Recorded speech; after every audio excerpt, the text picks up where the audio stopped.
Welcome to the True Colours podcast, where we share our views on life, relationships, and culture, exploring big questions and providing simple answers to them. With your hosts, Jay Clare and Sally Olver. Welcome to True Colours. Represent. G'day, Jay. How are you? I'm good. How are you? I'm actually really good. I'm really, really good. I'm having a cracker of a week. Me too. I just had a really good day today. I realised this morning that, someone reminded me, I love the place that I work at, to be honest with you. It's hard to explain how much I enjoy working with these people. I did this morning. It is my 1 year anniversary working there. Oh, cool. Happy ending. Yeah, it's a milestone for me, really making it feel yeah. Yes, that's like a 50-year anniversary for you. That's quite an achievement. And on our daily catch-ups, we do daily catch-ups with the full team, see how everyone's going, check in, rate your day, what are you grateful for? And Linda, one of our directors, was like, I'm grateful for Jay being on our team. And it just was like sincere, and it was really nice to hear. And props to the best place I've ever worked at. Yeah, by far. Hey, that is a statement, and I feel the same about my job at the moment. My job is like phenomenal. My kids are phenomenal.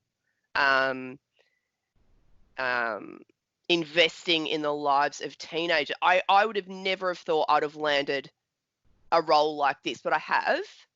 I've kind of taken the scenic route. But best job ever. Like best job ever. They make me so happy. And similarly, like they just like I had lunch with one of the kids' mums today.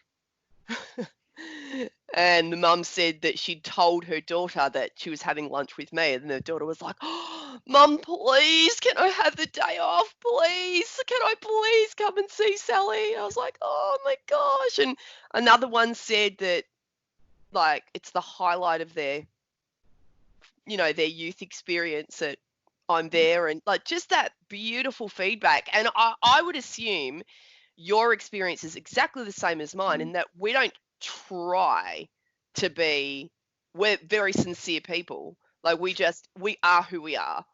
And, so and the weirdest part, when you get that kind of feedback, when you get such strong positive feedback for being just the person you are, that's amazing. Yeah, like it's I feel for the first time in a very long time that people just accept me for who I am. Like it's a hard thing to kind of explain. Like they make fun of it and stuff. So many people already did though. Yeah, but like when you get to the point where people are actively making fun of your bad traits in a good way, it's a very that's when you know someone loves you. Yeah, because that's a very brotherly, sisterly kind of, that's a really family type kind of love, when you can bag someone out for something, but you love it at the same time. Yeah. We bag Matt, my husband, the kid's dad. We bag him for his humor. We're like, bro, you're not funny, but we love that. Right? Yeah. I have this thing where I think I really like you when I give you shit in a specific way. That is the mark, and it's not cutting in any way. It's a real, you do this, it's hysterical, but never change. Right? That's when you know what, you and me, we're friends for life. It's the best feeling. I love friendship, Jason. Can I just say that? Oh, yeah, me too. I love friendship.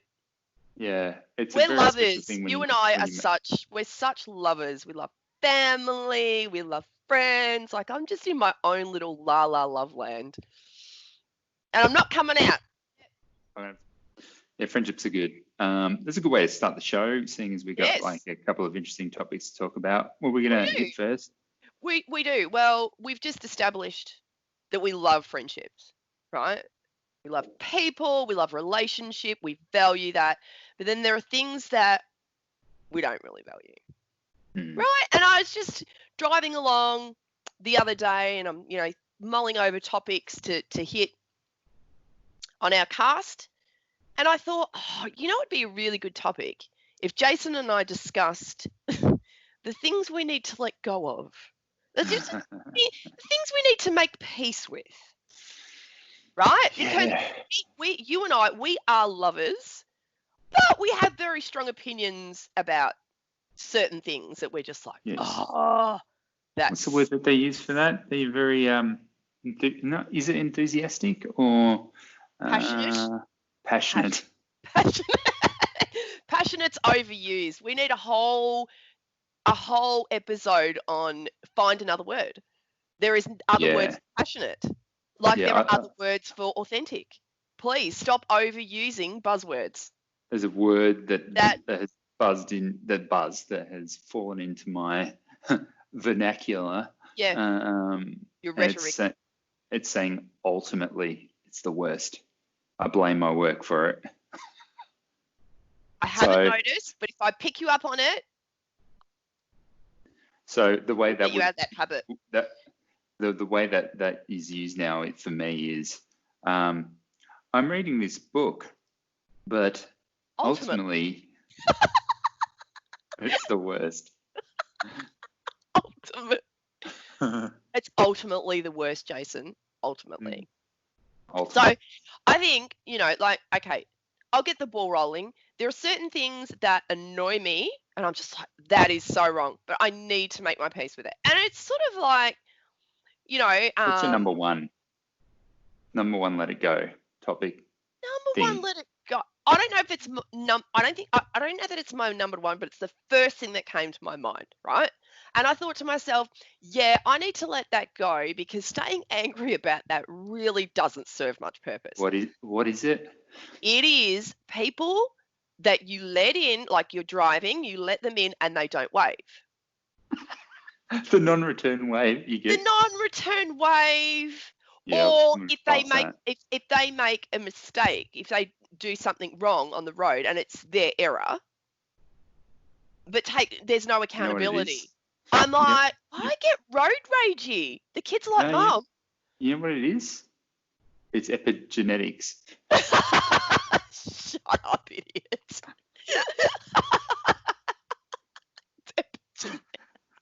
Yeah, well, Mauritians are a very passionate. We're ultimately a very passionate people. Ultimately. So there's that.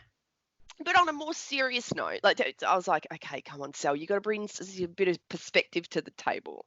If they're not going to, you don't know this person, why are you so mad at them? Let it go. They might not have seen you. Go. Hey? They may have just been like, oh, this person's nice. Yeah, totally. And I'm behind the wheel, just like, what? Here's a new rule that will blow your mind. It's very simple and very effective to use, and that's purely to when you do something, a courtesy or a good, don't expect anything in return. Right. See, I'm expecting the return. Yeah, but that speaks more about my problems because, I want, I know what that is. It's judgment. But another thing I really need to let go of, and if you've got kids, there at some point you need to let go of, there's going to be mess in the house. Yeah. Now, I say that because I need order to think. I actually can't think straight when there's stuff everywhere. But if you've got kids... Let's take it on. All right, so they're my kind of things. Body image would probably be another one. As I'm aging, Jason, I'm widening somewhat. I'm getting wider. has been my whole life, most of it. So Right. And I need to let that go. I need to bring, again, some perspectives. Hey, you know what? You can walk, you can talk. You're okay. You might be a little bit more round than you used to be, but you know what? Perspective. See, there's things we need to let go of. yeah, So I'm I think- interested about, like, what do you need to let go of, Jason? What's What do I something need that to let go? you're hanging on to that really is taking up too much headspace and heart space, ultimately? head and ultimately. Ultimately. I think it's I tough, think actually. I think you've got rid of a lot of anger since we were younger. You're a lot Yeah. less angry than what you. I've let a lot of stuff go. I know. That person isn't just going to be that. It's I don't know. I don't know if I need to let anything go. Of course you do. We all do. There's got to be something. Maybe food. Ah! No, you can't let. It's the type of food. That's the tricky bit. We need to eat. We were created to eat, but it's the food. I'm actually thinking of purchasing a Thermomix just so I can eat completely whole food all the time. If I was going to say something about letting it go, it would be probably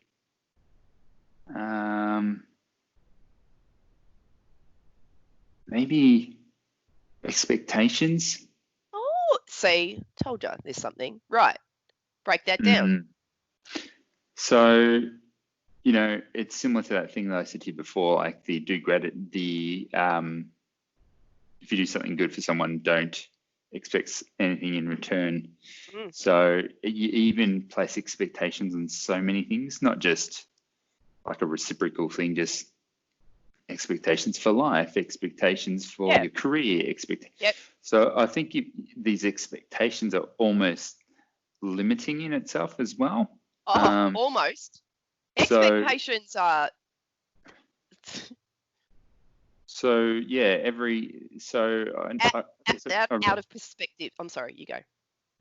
Yeah, I'm just saying that it's something that I probably need to get a lot better at, because I don't know, you just gotta go for whatever you can, and if it works out, it works out. If it doesn't, it doesn't. And I think that's the key is not to have expectations, but at least try or something like that.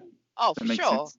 Yeah, absolutely. Yeah. I think that people who have expectations are good. I think, the intention of having good expectation, the intention behind having high expectations is that you want to achieve excellence. I think that's a good thing. I don't think there's anything wrong with that. I think it's when the expectations distorted and it's unrealistic, and then we beat ourselves up over that. Like, my expectation is to be, a size 8 again. And I'm like, come on, man. And it's like, well, am I setting myself up for success or for failure? So if you're setting yourself up, if you're placing this unrealistic expectation on yourself and you're setting yourself up for failure, well, that's not a good thing.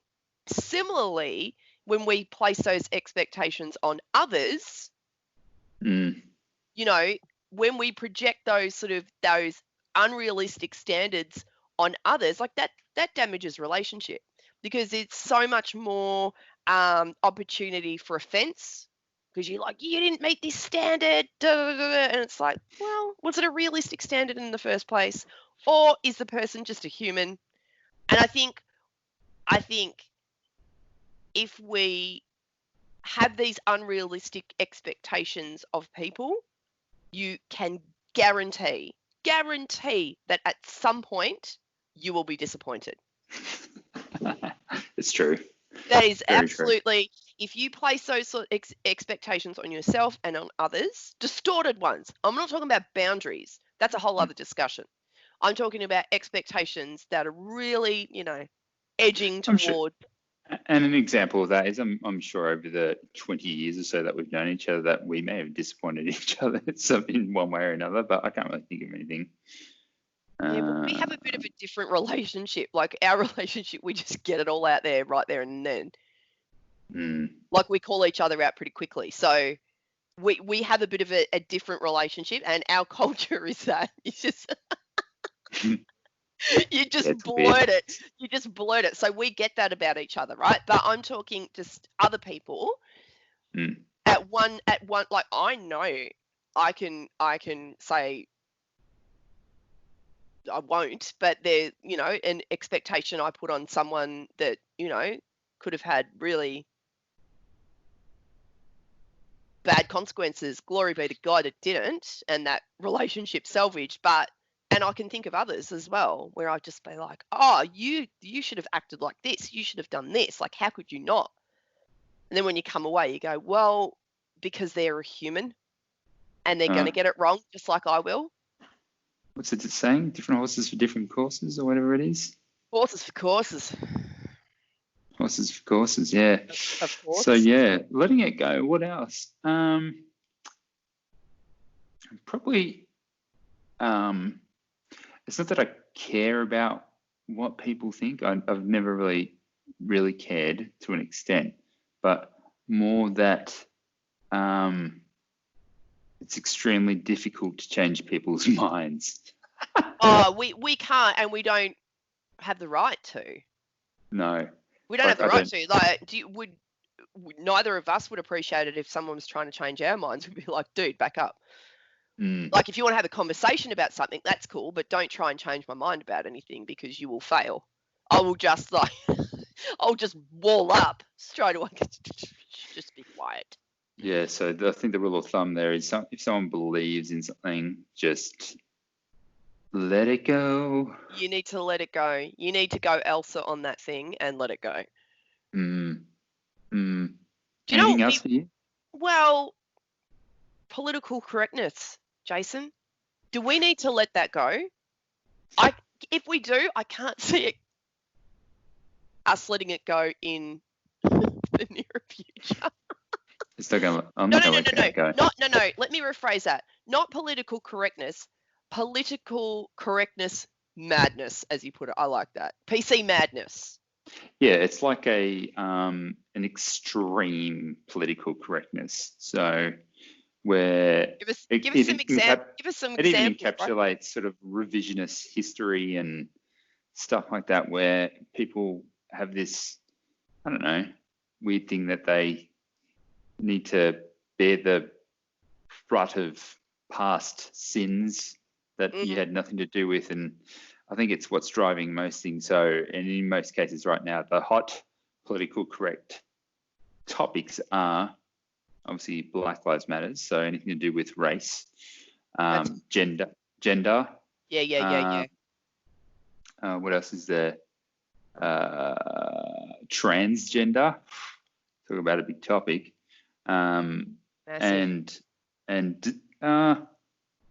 Yeah, they're probably the main ones. They're huge. Yeah. Just right there, that's huge. And I think that the political correctness, I think it's coming from a good place. I think the intention is that everyone feels included, everyone feels part of everyone feels like they've got a place at the table. So I believe the spirit of political correctness is a good thing. But when you're telling me that the Cocoa Pops guy, the monkey is on its way out, I'm like, come on, back up. What are you talking about? Could you please break it down for me about the monkey? And our listeners, what's going on with the monkey, the Cocoa Pops monkey? Well, apparently some person decided that they would call Kellogg's out on it. What? Because out on what? On the monkey, because they saw the monkey and were like, why don't you have well, I don't know.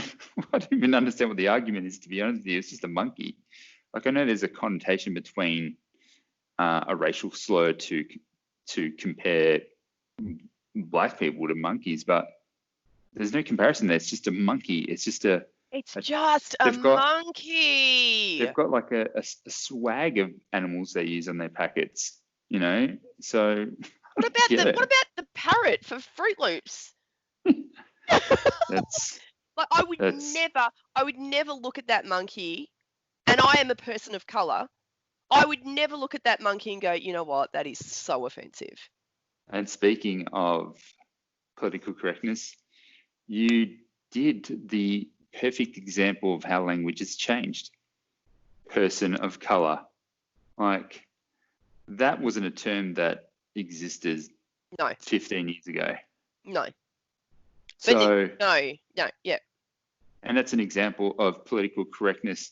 Is person of color probably the right choice of words? I don't think so. You could just say you're brown. Like, there's nothing wrong with that. No, and I do. You know what? The only one that does sound harsh for some reason, I don't know what it is. So black people are black people, brown people, brown people. Yeah. But then when you go to Asian and you go yellow. Why yellow? I don't understand where yellow came from at all. Mm. And Native Americans red. Why red? So apparently Redskins is on the out as well, right?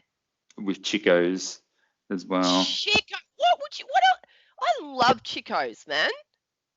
They're What else not are you out, going to call it? So are they out or are they getting name changes? I don't know what maybe name changes. I think that's what it is. I don't know. So what I actually said. Chico, you said to me that Chico is a Spanish name for boy. Is that right? No, I did not tell you that, but did you? Was that in the article? Was that in the article? Did I tell you I've been learning how to speak Spanish? Oh, side note. Una hamburguesa con carne sin queso. You look Spanish when you do it. You know what I just asked for? A hamburger with meat, but without cheese. That is so weird. I don't know how we got to burgers, man. Chico. That's how we got there. So it's not Chico. Chico. Is it called Chico? I thought it was a Chico. Yeah, it's like the roll. No, that's ICKO. This is a Chico. It's a short vowel. Yeah, I don't get it. No, it's just another dumb thing associated. I think it's absolutely ridiculous, and I would never ever think that it was racist on any level. But I think what companies and society is trying to do is just cover all bases because they don't want to offend anyone. But my question is, so where's the line? Well, this is adding to that political correctness thing. I think it was only just a week or 2 weeks ago where it was TV shows. So there was that TV show Little Britain where one of the characters, because it's just a parody show, they do skits and they do different characters, they dress up. Little Britain one of the characters is fantastic. And I think one of the characters they dress up as is a large black woman. The one that always shuts a shop early. Yeah. Oh, so this is Come Fly With Me? Or is it? Is that what it was? Maybe she's on both. I know who you're talking about. Yeah. So, that is, I think, a Faulty Towers episode. And it's like, I don't get it. That's the history. If that is actually offending anyone, there's a difference between, people don't understand, there's a difference between making mockery and having fun. Like, there's a massive difference. There's a malice involved in mockery, I believe. Good. It's really good. Yeah. Whereas making fun of is done in jest. It's making a joke. It's not putting someone down. Like, things like stereotypes are hilarious because they're stereotypes. Yeah. And like, it was like, even with Apu on Simpsons, they're like, oh, it's a terrible Indian stereotype. I'm like, what are you talking about? He is a great example of an Indian achieving. He went out and got his own business and he's running his own. What's wrong with that? And he's a great character. he's a great, like, I don't feel that they made fun of him at all. Mm. Yeah, so it's that moment in time where people are trying to erase the way, like a word. We were talking about it earlier before we started, but like we decided that we would refer to it as the N word, right? Like so. See, I wouldn't use that word. You wouldn't use that in like casual conversation, no. Yeah, neither would I. Yeah, I'd have no need to use it, and I don't understand. I don't understand the notion of using it between the culture as well. It makes no sense to me. I find that odd as like a mate word, So, if it's it's like there's that bit that Ronnie Cheng, I think he's Singaporean but lived in Australia. He's a comedian. He's like, it's as if like and excuse me, this is a joke. Remember me repeating someone else. Ronnie Cheng tells the joke of like, it'd be like, if we were as cool as like black people, we'd be walking around to our fellow Asians going, yo, what's up, Cheng? If we were as cool as black people. Yeah, there's just like this like organic cool about black people, right? They're like just automatically cool. They've just got like, they're just already up on the cool ladder. But that's the thing. There's different kinds of black as well, right? Like in the Australian context, our community would be considered people of color. We're like from an African island, our people. So, but we're just a lot more blended than we are very blended. Other African nations. We got a bit of black, a bit of white, a bit of Indian, a bit of Chinese, a bit of European, whatever. We're just a melting pot of culture. Yeah, and we are. I think that puts us in a bizarrely really good position to talk about this stuff. Like it kind of gives us a little bit of license, right? I think it does. Like in a way. I don't feel like I look at it from like, there's this people have this bizarre, like I wrote about it the other day, like white affluence shame. Like it's this idea of that, there's multi-generations of people being successful, and then it's like the third or fourth generation who is just like hates capitalism and hates what the white person has done, and but they haven't worked a day in their life. They come from like these families of well-to-do, so they're caught up in this whole massive cycle of white wealth, if that's what you want to call it. But they hate themselves because they're they're privileged and all of that stuff, and it's like but see, that's not helpful either. What's that's that? just that attitude, that belief, that's not helpful either. That's just, all that's doing is perpetuating the hate. Like I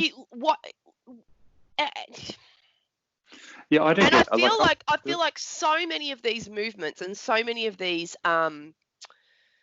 movements are, they're so hate driven. They're so hate driven. It's just like, what good does it serve just all of a sudden hating rich white people? Yeah. They're allowed to be rich. Yeah. Just like any other person in the world is allowed to be rich. Like, we can't just hate on them because they've got money. That's ridiculous. Yeah, because someone succeeded. because of the color of their skin and they've got money. Because, hey, even if it was passed down from generation to, who cares?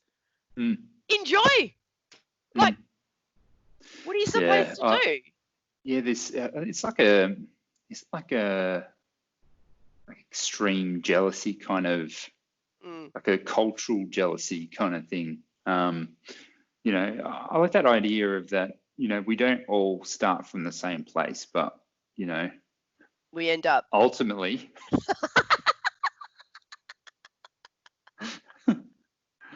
We all have the same.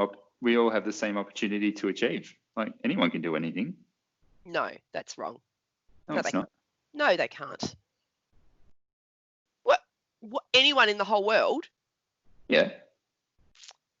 So some girl in Africa somewhere or another or Oh some. no, I'm talking about Western nations. Oh, This is okay. people in Western nations Oh, visiting. okay. It's like, Right. like Okay. you got it good. You should be Oh, thankful. gravy You know, train. I have this horrible thing that I won't talk about, but it's like a philosophical statement to say, you know, if circumstances were changed, none of this bad stuff would have happened, but you would be living here. What would you prefer? Like it's Yeah. You learn to shut your mouth pretty quickly. yeah, I know, because it's like Yeah. it's a true statement, but it's Yeah. extremely offensive. Yes. And I try and keep myself in check as like more than ever. It's because, you know, it's just age and maturity, I think. Like you just become more aware of things that you're complaining about, like, this pillow. Oh, this pillow is just too lumpy, you know? And you're like, Sal, let's just start with the fact that you've got a pillow and a warm bed to sleep in and a clean pillowcase. Now, how lumpy is that pillow feeling to you now? Not too lumpy. You know what I mean? It's like little things like that, like trying to find as many opportunities in my day as I possibly can to put myself in check and cast some perspective on it and to say, I'm actually super blessed. Yeah, Like crazy I like blessed. the idea of like, I don't think, like, people talk about things like privilege. I think privilege as a concept is destructive in really looking at a macro level, like at people in our countries. I'm like, everyone here, I come from this perspective of everyone here has it extremely lucky. I don't care who you are. I don't care what kind of oppression you face. You still have it compared to anywhere else. Amazing. Like that's, I'm not saying what hardships you're facing in the context of your world. I get that that's harsh, but if you lay the world across that, then, you know, you've got it great. Oh, The greatest example I can give of that, of privilege, the most egregious privilege that we have as people is the simple act of going to the toilet and shitting in absolutely clean water. oh. Like, there are places in the world And that yeah, don't have clean water. no. We get clean water and we shit in it. Yes. That is, I think, for me, the most ultimate example of privilege. That's how ridiculous some things are in context of the rest of the world, right? Mm-hmm. We go once or twice a day to a place and we just decide to deface clean water. It's just madness when you think about it. Seriously. We are super, super blessed. Super blessed. Thank you, Dad. Yeah. How did we get there? Is that political correctness? Yeah. Well, I think, you know, privilege, the whole privilege thing, I don't know enough about it, to be honest. And it's got a really basic idea of whatever your basic idea of it is fine, because that's what it is. Okay. Literally, it's that you're white, you're better off than anyone else. A white male has the best position to start from in the whole Western civilization, and I think that's an extremely judgmental and actually racist thing to say. Like, it's, you know, no one chooses to be who they are. They're just born that way. But question for you, though. You know what else it also does? It's racist from the point that it says already you're born and you're better than me. Yeah. That's the point that I think I'm making. It's horrible. It's like you're saying my white privilege is like, fuck you and your white privilege. Why have you got so much more privilege than me? Like, I think that's the difference between people who have a mindset of, you know, I'm empowered, versus people who unfortunately have I hate to use the term, man, but like a victim mindset. Like, Yeah. There's some people who have white privilege and go, yeah, you got it better than me because you're white. Whereas I'm like, I don't care. I don't think you got anything more than me. I can do whatever, whatever I want to do. There's a massive. But you're still not in a lower socioeconomic circumstance. There are. I know that this. Let's just take Australia for example. I know that there are plenty of opportunities here, absolutely 100%. But I do think it's harder in certain areas. I do. Because it's like the cycle kind of continues. In certain circumstances, yes, they could put their nose to the grind, they could get excellent marks, they could go to university, get a really top job, all of that. Yeah, the opportunity is there. But I would argue that in some communities, it's kind of like not the done thing. It's not the done thing to succeed. That's not saying the opportunity is not there. Yes, the opportunity is there, but it's kind of like they're not the done thing. That's why I said it. It's not the culture of those. It's not the culture of those communities. No, that's where I said it. It 100% is. It's bringing back to the stuff that we were speaking about last week in regards to Black Lives Matters, and we're talking about culture, and you talked about epigenetics, and now we're talking about the cycle of poverty, whatever it might be. But I think what it comes down to is it's a mindset thing. So if you think you are inferior, you will live inferior. 100%. Whereas if you believe that you can achieve, you will achieve. Agreed. But what if you are a child in that in a less fortunate circumstance that has no model for that?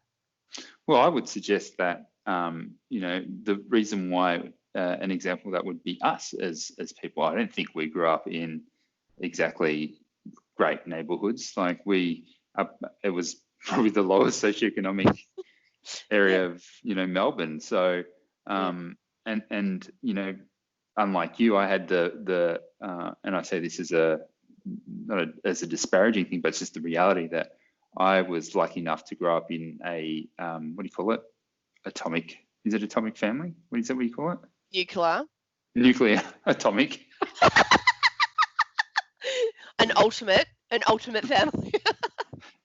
A nuclear family where you've got both, and apparently that is one of the main contributors to success in life. Apparently, absolutely it is. Growing absolutely up in it is. An atomic family. I see it in my kids. Like I see how they're probably not aware of it. They're probably too young to be aware of it now, but I see a security in them that I'd never had because my world was unstable. So then my inner world was unstable, right? But I see like my kids, they're just things that they do and their mannerisms and their conversations and things. I can see that even at a very young age, they have a security within them. And that is because they have two parents. Not saying that, it always have to be two parents. I'm not going down that bunny track, but I'm just saying, I'll put it this way. The environment is a safe environment. Cool. I don't even know how we got there, to be honest with you. Privilege and stuff like that. Does it even matter? It doesn't really matter. These are things that are important to us, Jay. Yeah, it is. Like I find this stuff extremely interesting stuff to talk about, but I think not little people, as in small people. That was one of the. There are you not were a lot saying of how people. It's gone from Negro to from the N-word to Negro to African American to person of color, and I've put here from dwarf to little person. Yeah. No, is little person? No, you don't say that, do you? It's called little person. Are you sure? That sounds a little bit condescending. I would rather be called a dwarf than a little person anytime. You know what my favorite one is the one I recently told you about fat, obese. Oh, come on. Yeah, go. Person of size. Is the dumbest shit I've ever heard. Size? Jason! I actually thought that the technical term about being like extremely overweight was like extremely disparaging. Yeah, so like you're morbidly obese. So you're so fat that you could die. Like, it's such a horrible thing to say. It's like, that's going there, isn't it? You're not just obese, you're morbidly. Hang on. So No one ever, is no that one, no one ever that's two referred different to, things, right? no one ever referred to a really heavy smoker as you're a morbidly smoker. You know, I think everyone that smokes is a morbidly smoker. morbidly. So there's obese and then there's morbidly obese. Is that right? You're telling me? Yeah, it's because you know when you get to that part, because they really rub it in, like, and you know how they do that through clothing. Clothing's the one that gets people, all right? You've got small to large, Yes. and anything after that, we're just adding X's, bro. X.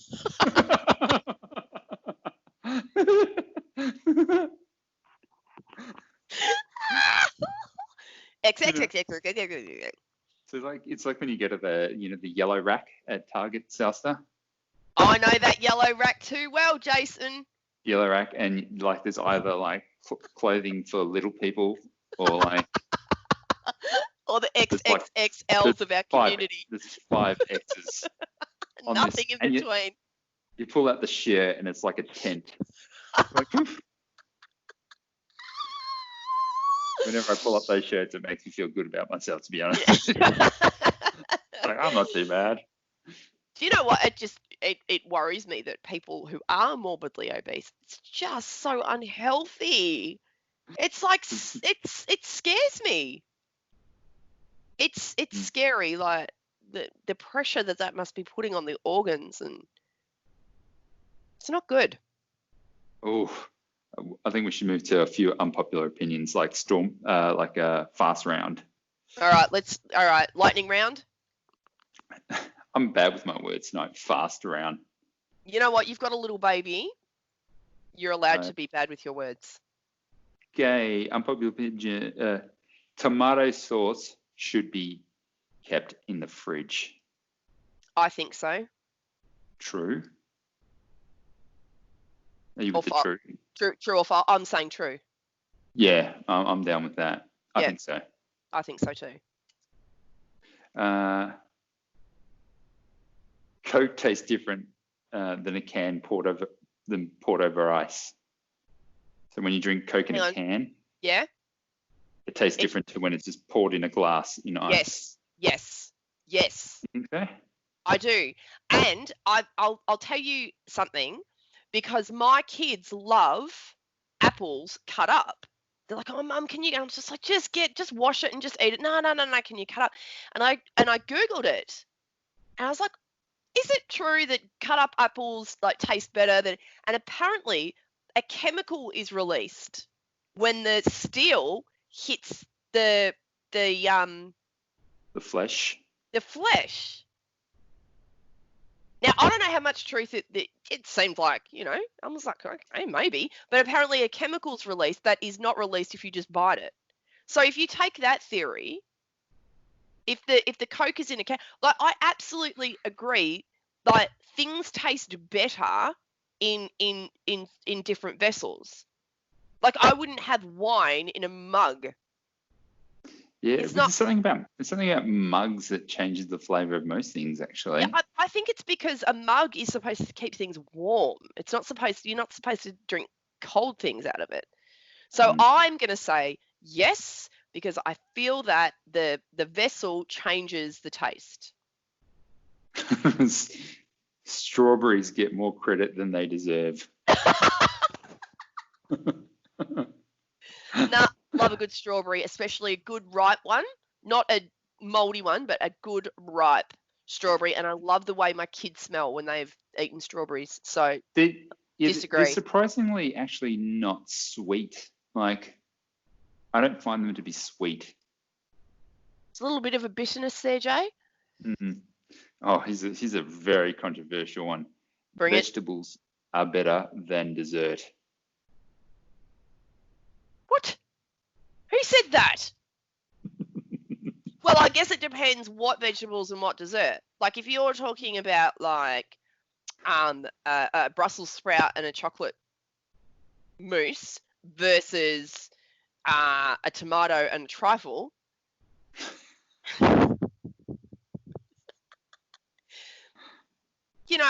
I'm going to need a little bit more information there. I think it's too broad. Too broad for me to make a definitive, give you a definitive answer. Brunch is not bad, but it is dramatically overrated.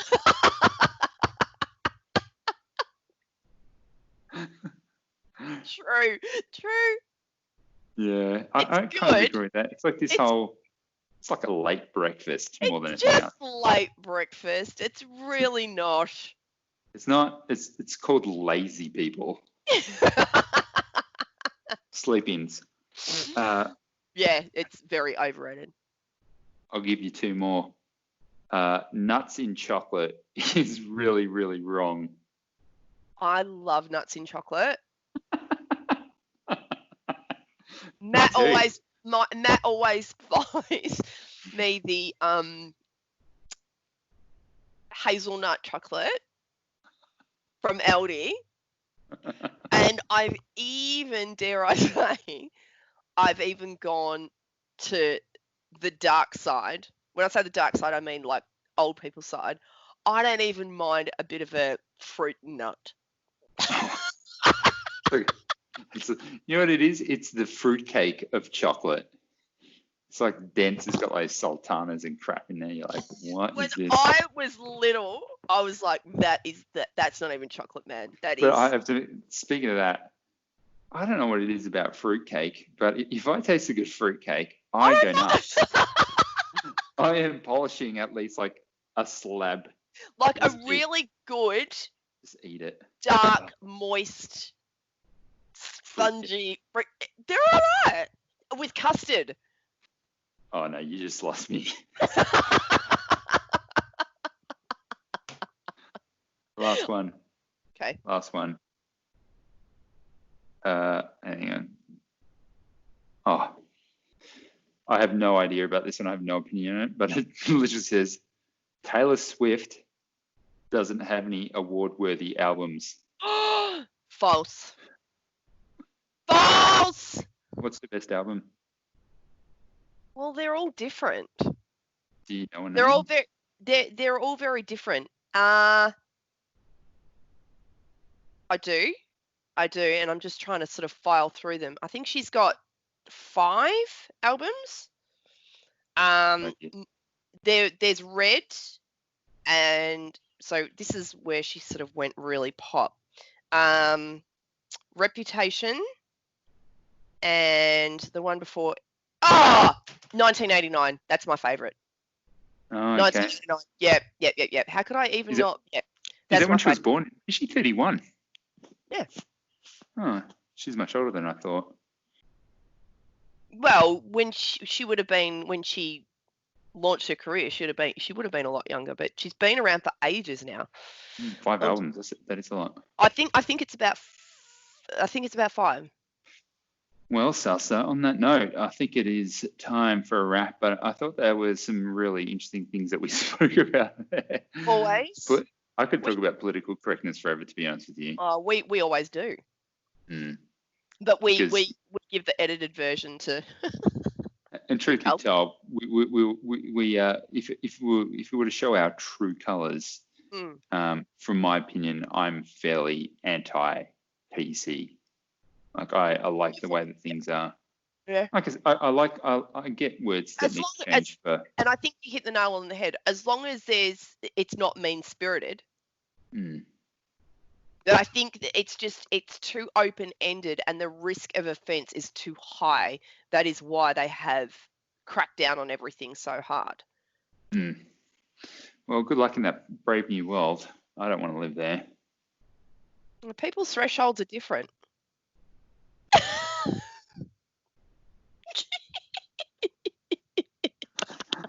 On that note, friend. All right.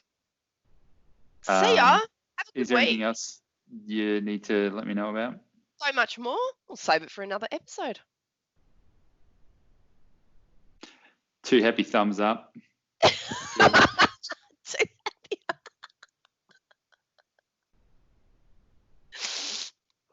Enjoy the rest of your week, Salsa. You too, bro. Bye. Bye. See ya. Bye.